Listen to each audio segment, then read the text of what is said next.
मेरा 4-5 सवाल है, इसलिए मैं फ़ोन लेकर करके खड़ी हुई हूँ। मेरा पहला सवाल ये है गुरुजी की मम्मी जैसे जितिया करती है, हम लोग 3 भाई बहन हैं, 2 बहनें हैं 1 भाई, और मेरे घर में एक छोटा सा कुत्ता भी है। तो वो गुरुजी भाई बहन के समान ही है समझ लीजिए, मतलब मम्मी हम लोगों के कंपैरिजन में उसको ज़्यादा प्यार करती है। मोस्ट ऑफ द टाइम उसके पीछे ही मम्मी का जाता है।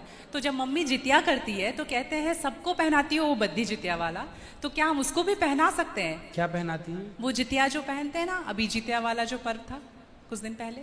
हाँ हाँ, या देखो नहीं पहनाना चाहिए? ये क्या होता है, पहले ये समझाओ, हम अभी समझे नहीं क्या होता है। भाषा मिसमैच मैं हो रही है। बताती हूँ। जैसे पति के लिए तीज किया जाता है, करवा चौथ किया जाता है, ठीक उसी प्रकार से बच्चों के लिए जितिया का पर्व किया जाता है। हमारे यहाँ उसे संतान सप्तमी कहते हैं। शायद, मुझे इसका ज्ञान नहीं। हाँ हाँ, हमारे यहाँ उसको संतान सप्तमी बोलते हैं। ठीक जी, ठीक है, ठीक है। देखो, बच्चों के साथ बच्चों का व्यवहार करो, जीव मात्र से प्रेम करना बुरा नहीं है। सबसे प्रेम करो, सबको रोटी दो, सबको प्यार करो, सबको दुलार करो। प्यार दुलार करने में कोई बुराई नहीं, पर हर चीज की मर्यादाएं हैं। आप जितना प्यार अपने पति से करती हैं, आप उतना प्यार, उस तरह का प्यार पर पुरुष से करेंगे तो ये मर्यादा के खिलाफ है। मतलब प्यार अब कहें कि नहीं जी, जैसा हम अपने पति से करते हैं वैसे तुमसे भी करेंगे, वो अमर्यादित हो जाएगा। उसी तरह हम गाय से जो व्यवहार कर सकते हैं वो कुत्ते से नहीं कर सकते। तो हर चीज की एक मर्यादा है। कुत्ते को देहली के बाहर रखा जाता है, घर के अंदर नहीं। बट वो तो हमेशा घर में ही रहता है। वो आपकी अज्ञानता बस है। तो कुत्ता जहां जहां अपने पांव रख देता है, कुत्ता जहां जहां होता है, वो अशुद्ध हो जाती है जगह। कुत्ता के स्पर्श से अशुद्धि आती है। तो इसलिए कुत्ता को रोटी खिलाने का विधान तो है। कुत्ते को आवश्यकता है तो आप उसकी दवाई भी कराइए, है ना। अनायास उसे छूने का विधान नहीं है। तो फिर गुरुजी उसको घर से बाहर कर दें? बाहर क्या, कुत्ते घर के अंदर रहे कब? आज के जमाने में फैशन का जमाना है तो लग्जरी गाड़ियों में घूम रहे हैं कुत्ते। गाय है आपके घर में? नहीं गुरुजी, उसके लिए इसलिए नहीं पॉसिबल है क्योंकि आप फ्लैट में नहीं रख सकते हैं। आप खुद अगर रेंट पे रहते हैं तो आप समस्या तो यही है कि आज हम कुत्ते को रखने को पॉसिबल मानते हैं, पर गाय को रखना इम्पॉसिबल मानते हैं। गुरुजी, दिक्कत तो कुत्ते से भी है बहुत लोगों को। हाँ। लॉजिकली देखा जाए, अगर उसको हम बाहर लेकर के जाते हैं शौच के लिए तो उससे भी दिक्कत है, लेकिन कुत्ते में मैनेज हो जाता है क्योंकि हम बाहर लेके जाते हैं। एक्चुअली कुत्ते में आप लोग मैनेज करना सीख गए हैं। काश गाय के साथ भी मैनेज करना सीख गए होते तो गाय भी मैनेज हो जाती है अभ्यास से। अब कुत्ते के संग रहते रहते अभ्यास हो गया। गाय भी ना, छोटी सी गाय आती है जो हिमालय तरफ की गाय है ना, वो बहुत छोटी सी होती है। वो गाय यदि आप घर में रखेंगे तो वो आपके बिस्तर में सो सकती है, वो आपके संग खा सकती है। मतलब छोटी सी होती है, 1 लीटर दूध देती है वो, और इतनी प्यारी गाय होती है, इतनी सुंदर होती है। मतलब पूरे भारत देश की सर्वश्रेष्ठ नस्ल है वो, सबसे सुंदर सर्वश्रेष्ठ गाय। वो गाय सिर्फ कम दूध देती है। मतलब अपनी गौशाला में जितने छोटे छोटे बछड़े हैं ना, छोटे छोटे, मतलब सामान्य गैया का जो बछड़ा 1 महीने में होता है ना, उतनी बड़ी तो वो पूरी गाय होती है। मतलब उसे आप गोद में लेके जा सकते हैं। वो बच्चे की माँ बन गई है, लेकिन उस गाय को आप अपनी गोद में ले सकते हैं, वो भी गाय होती है। तो कुत्ते वालों को उस गाय के साथ मैनेज कर लेना चाहिए। अच्छा, मतलब उस हाइट, मतलब उस गाय की हाइट की ग्रोथ नहीं है, वो गाय की हाइट, वो गाय बहुत छोटी सी होती है, इतनी सी होती है कि आप उसे गोद में ले सकते हैं। आप उसे गोद में लेके पूरे घर में घूम सकते हैं। मतलब इतनी छोटी गाय होती है वो। देखो, भगवान को पता था कलयुग में ऐसा होगा, इसलिए ऑप्शन दे रखा है। आप कुत्ते को गोद में लेके घूमते हैं, पर भगवान ने ऑप्शन दे रखा था, हम लोगों का ध्यान उस तरफ गया नहीं। सही बात। गुरुजी, मेरा दूसरा सवाल ये है कि ये सवाल बेसिकली मेरी बहन के घर वालों का है। चिकन नहीं खाना चाहिए क्योंकि उसमें जान होती है, कोई भी जानवर नहीं खाना चाहिए क्योंकि जान होती है।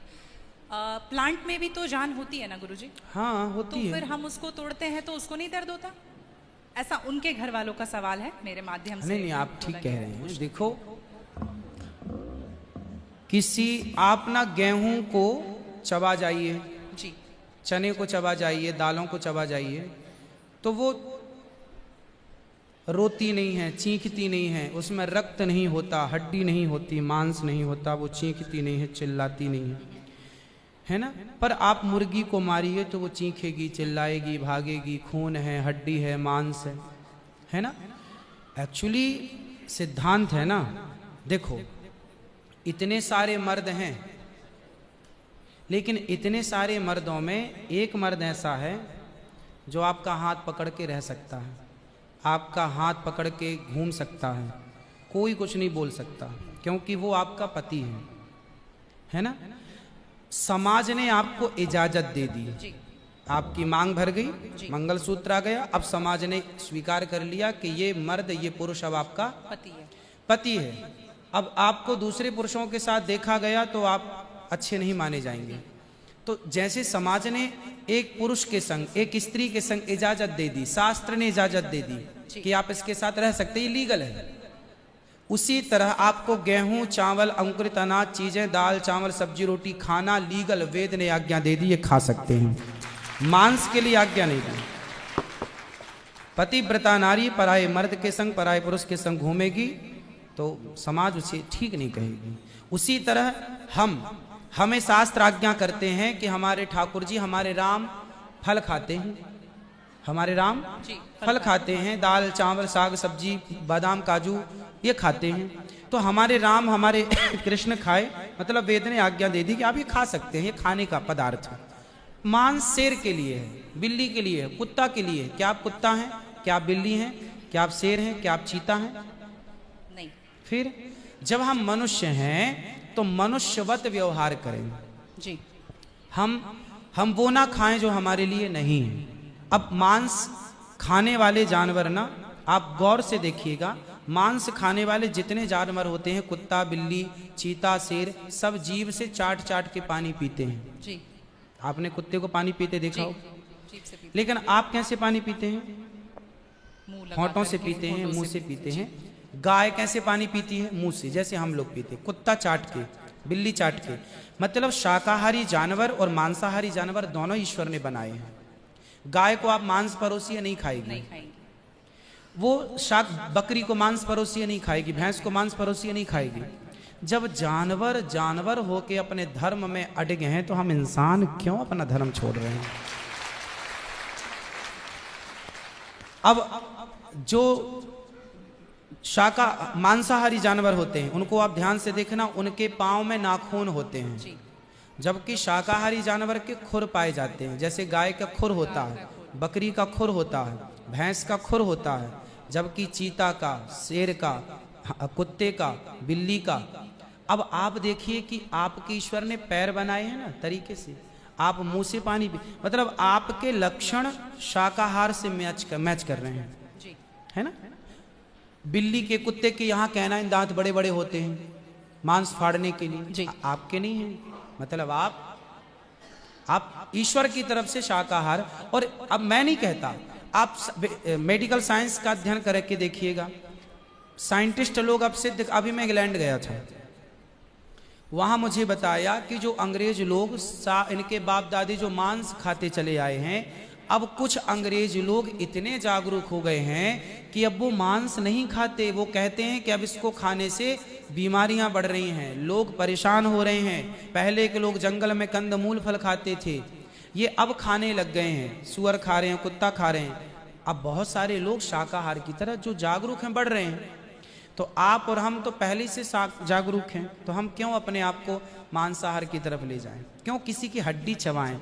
बताइए, हमारे यहाँ मुर्दे को छूने से लोग नहाते हैं, कितनी दुर्गंध है। अब देखो, आप गेहूं, आप पालक काटो, गोभी काटो, है ना, मूली काटो, गाजर काटो, दाल पकाओ, कोई दुर्गंध आती है आपकी रसोई में? नहीं। लेकिन आप मुर्गी पकाओ, मुर्गी काटो, बिल्कुल वो बदबू से भर जाएगा।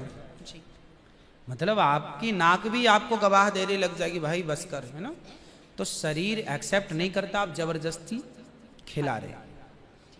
गुरुजी, मेरा तीसरा प्रश्न ये है कि जैसे हम लोग एकादशी करते हैं और किसी दिन अगर हम बाहर रहते हैं और उस दिन एकादशी है, फॉर एग्जांपल हम आउट ऑफ स्टेशन है और उस दिन ख्याल नहीं कि एकादशी है, तो अगर हम बाहर चावल खा लेते हैं या लहसुन प्याज खा लेते हैं तो क्या वो ब्रेक हो जाता है पर्टिकुलर एकादशी उस दिन का, या पूरा कंटिन्यूड रहता है ना, जो ना। 108 हम कर रहे हैं? कंटिन्यू कैसे रहेगा? वो पर्टिकुलर वाला कैंसिल होता है ना जिस दिन हम खा लिए बाहर। हाँ, आपने जो खा लिया वो एकादशी भंग हो गई जी, और पीछे से जो हम कंटिन्यू जो करते आए हैं वो तो जो किया वो मिलेगा, जो आगे करेंगे वो मिलेगा। पर हमें इस बात का ध्यान रखना चाहिए। यदि आपने एक बार खा लिया, एकादशी के दिन कोई ने धोखे से कुछ खा लिया, चावल खा लिया, रोटी खा ली, बिस्किट खा लिया, तो भगवान से क्षमा मांगनी चाहिए, प्रभु अज्ञानवश हुआ, हमें क्षमा कीजिए। और फिर उतने को ही फलाहार मान लेना चाहिए, फिर कुछ नहीं खाना चाहिए। जैसे आज आपने धोखे से चावल खाया, आपने खाया ही एक कौर, तभी याद आया आज तो एकादशी। अब आप बोलेंगे नहीं हे प्रभु अपराध हुआ, क्षमा, भगवान का नाम जप करो और उसको ही अब मान लो कि अब मेरा पारण हो गया, अब फिर मैं कुछ नहीं खाऊं, तो फिर वो पूरी एकादशी मान ली जाएगी। गुरुजी मेरा चौथा सवाल ये है कि आप कहते हैं दारू पीना पाप है, चिकन खाना पाप है क्योंकि उसमें जान है। दारू में ऐसी कौन सी चीज मिली होती है कि उसको पीने से पाप हो जाता? अगर आप पी के कुछ गलत कर रहे हैं तो फिर गलत है लॉजिकली, तो फिर पाप क्यों? और अगर दारू में नशा चुकी होता है, अगर वो पाप है तो फिर तो पुड़िया खाना, सिगरेट पीना, सारी चीजें पाप में आ जाएंगी। पाप अलग विषय है, अभी मैं समझा देता हूं आपको। जब हमारा देश गुलाम था जी, तो एक अंग्रेज ने एक पंडित जी की कनपटी पे बंदूक रखी और अंग्रेज ने कहा ये पंडित जी यहाँ आओ, तुम बड़े पुजारी हो? हाँ पुजारी हूँ। हिंदू हो? हाँ। आज मैं तुम्हें गोली मारूंगा। पंडित जी बोले क्यों मारोगे? बोले आज 4 चीजें तुम्हारे सामने हैं। अंग्रेज ने 4 चीजें पंडित जी के सामने रखी। पहले पराई स्त्री लाके रख दी, तुझे आज इसके संग रहना है। दूसरा मांस रख दिया, आज तुझे मांस खाना है। और तीसरा ढेर सारा सोना रख दिया। इतना सोना तो रोज भीख मांगता है ना, ले जा सोना। और चौथी दारू रख दी, शराब। इन 4 में एक चीज तुझे लेनी पड़ेगी, नहीं लेगा तो गोली मारूंगा। बोल क्या लेता है? पंडित जी बोले पराई औरत तो मैं नहीं देख सकता, मार दो गोली मुझे, पर मैं पराई स्त्री के, मेरी माँ बहन, मेरे संस्कार ऐसे हैं कि ये मेरी माँ बहन और बेटी है, ये मैं मर जाऊंगा पर चरित्र में दाग नहीं लगने दूंगा, तो ये स्त्री तो मैं नहीं ले सकता। अब मांस भी मेरे धर्म के खिलाफ है, आप गोली मार दो, मैं ब्राह्मण हूं, मैं मर जाऊंगा पर ये धर्म नहीं छोड़ूंगा। और रहा ये सोना भी नहीं लूंगा, क्योंकि मैं भीख इसलिए बेईमानी करता तो भीख क्यों मांगता? मैं ईमानदारी से भीख मांग के खा सकता हूं, बेईमानी का करोड़ों नहीं ले सकता, इसलिए सोना भी नहीं लूंगा। हाँ, पंडित जी को लगा ये तो पानी है, दारू शराब, उनको दारू पानी लगा, ये तो पानी है। पंडित जी को बेचारों को पता नहीं था कि दारू का क्या मजा है। अब उनको लगा ये पानी है, पिएंगे निकल जाएगी। पानी समझ के पंडित जी ने बोला कि चलो गोली कनपटी में बंदूक रखा है, चलो पी लेते हैं, अभी निकल जाएगी शाम तक। पंडित जी ने दारू पी, और जब दारू पी ली तो दारू जब पी तो नशा चढ़ा। और जब नशा शराब का जब नशा चढ़ता है तो इंसान नहीं रह जाता। जैसे स्त्रियों को जिसको ऑपरेशन होता है ना जी, तो रीढ़ की हड्डी में डॉक्टर एक इंजेक्शन लगाते हैं स्पाइनल में, जिससे शून्य हो जाती है। वो अंग क्या हो जाता है? कोई भी ऑपरेशन में डॉक्टर आपको शून्य कर देता है। उसी तरह शराब आपके मस्तिष्क को, आपके सोचने विचारने की क्षमता को शून्य कर देती है, माइंड को शून्य कर देती है। आप ये निर्णय नहीं ले पाते कि क्या सही है और क्या गलत है। अब पंडित जी जब नशे में झूमने लगे तो वो उस स्त्री को छेड़ने लग गए, ए यहाँ जा, नशे में। तो यही तो प्रश्न था मेरा गुरुजी कि वो नशे में ऐसा कर रहे हैं तो गलत है। अगर जो बोलते हैं हम जेंटलमैन पैक पीते हैं, हम 2 पैक पीते हैं या 3 पीते अच्छा हैं। ये बताओ, नशे में करने लगे तो गए, वो नशा आया कहाँ से? शराब जहां से आया वही तो गलत है। नहीं तो गुरुजी, सारे फसाद की जड़ तो वही है। गुरुजी जब ज्यादा पी ले रहे हैं तो ऐसा हो रहा है, जो कम पी रहे हैं और ये कह रहे हैं कि कम पीने से ऐसा नहीं होता, आप ज्यादा हमारे यहाँ 5 महापाप गिनाए हैं शास्त्रों ने जी। 5 महापाप, उनमें से एक शराब है। शराब है, हाँ। शराब को महापाप इसलिए कहा गया है, ये बुद्धि भ्रष्ट, शराब पीने वाली की बुद्धि सात्विक नहीं हो सकती। आप शराब पीजिए, आप शराब पीने वाला व्यक्ति आध्यात्मिक नहीं हो सकता। जो ईश्वर से कनेक्टिविटी है, जो हम आध्यात्म जगत की बात करते हैं, देखो आप शराब पीने के शराब लोग क्यों पीते हैं? शराब कौन पीता है? समाज में 2 किस्म के लोग होते हैं। एक वो होते हैं, जैसे मैं सात्विक हूं, आप सात्विक हैं, आप चाहते हैं कि मैं भजन करूं भगवान का, ज्यादा हाय हाय नहीं, शांत खुश भगवान के चिंतन में। एक तो इस प्रकार का आदमी है भगवत चिंतन में, वो ज्यादा खाता भी नहीं। एक आदमी कैसा है जो विषय भोगी है। शराब शरीर को गर्म करती है जी। शराब शरीर को गर्मी पहुंचाती है। और जो व्यक्ति भोगी होता है, जिसे भोगों को भोगना है, वो लोग शराब का उपयोग करते हैं अपने भोगों की क्षमता को बढ़ाने के लिए।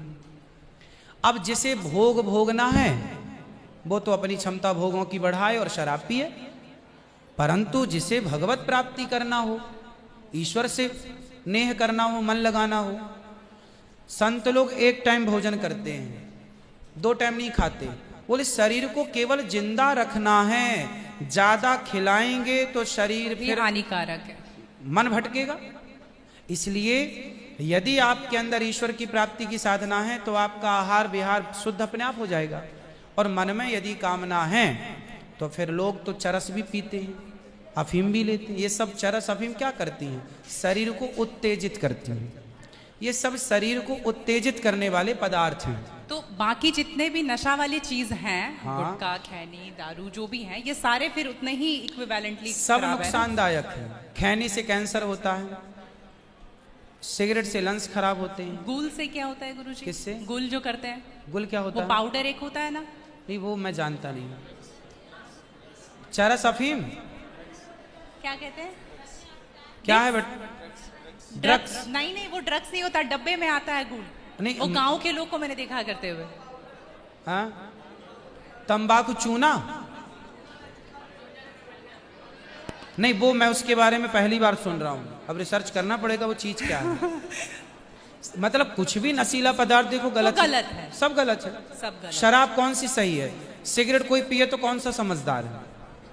आप खैनी खाएं, गुटखा खाएं, अब कौन सही? इसे कौन कहे? मूर्ख ही सही कहेगा, खाने वाला ही सही कह सकता है। तो मतलब सब इक्वली उतना ही पाप है।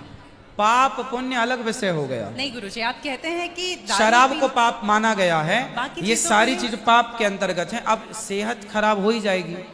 शराब के नशे को पाप माना गया है, बाकी चीजें गलत हैं। ठीक है। महापाप में शराब को लिया गया है, बाकी चीजों को गलत। सही कैसे हो सकती है खैनी और सिगरेट और बाकी चीजें? महापाप में शराब को गिना। देखो, एक होता है महापाप, एक होता है पाप जी। महापाप 5 प्रकार के हैं, पाप अनेक प्रकार के हैं। तो पाप है, गलत है, ये सब चीजें गलत हैं। शराब महापाप है। आगे ठीक है गुरुजी, मेरा लास्ट प्रश्न आपके माध्यम से ये बुलवाना है। बहुत सारे लोग खच्चर पर जाते हैं केदारनाथ, और वैष्णो देवी भी जाते हैं खच्चर पे। अगर आप देख रहे हैं तो अभी रिसेंट का वीडियोस देखे होंगे, तो उनको चरस पिला करके लेकर के लोग जा रहे हैं। किसको? खच्चर को जी। एक नाक बंद करके एक नाक से पिला रहे हो, और आपको यहाँ पे बहुत सारे लोग एडमायर करते हैं, इवन 11 मिलियन लोग एडमायर करते हैं।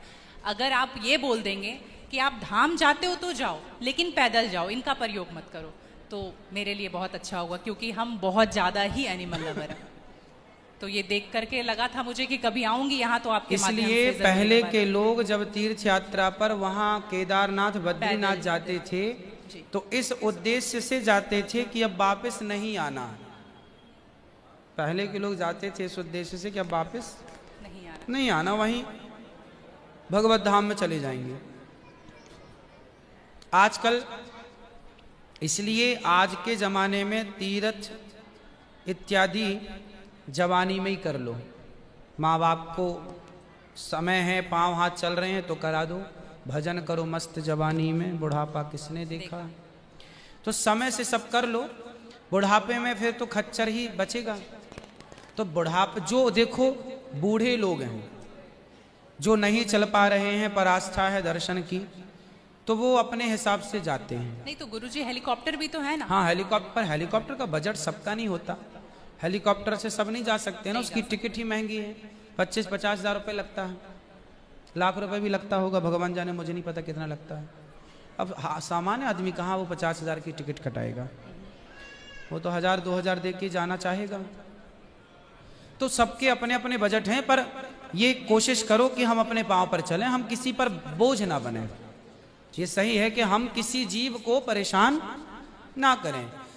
यदि वो गधा बधा जो भी है खच्चर, वो यदि स्वस्थ है, क्योंकि हमारे यहाँ राजाओं के जमाने में घोड़ों पर ही सवारियां होती थी, रथ घोड़ों के द्वारा ही चलाए जाते थे, तो उन घोड़ों का ध्यान भी रखा जाता था।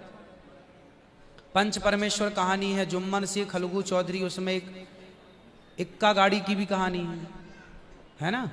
तो उसमें बैल के द्वारा इक्का गाड़ी चलाई गई, उसका जिक्र है। तो हमारे यहाँ पहले ना जैसे किसान खेत में जुताई करते थे, जुताई तो बैलों से होती थी, तो बैलों को ना दिन भर जुताई में रखते थे और रात भर उनको चराते थे।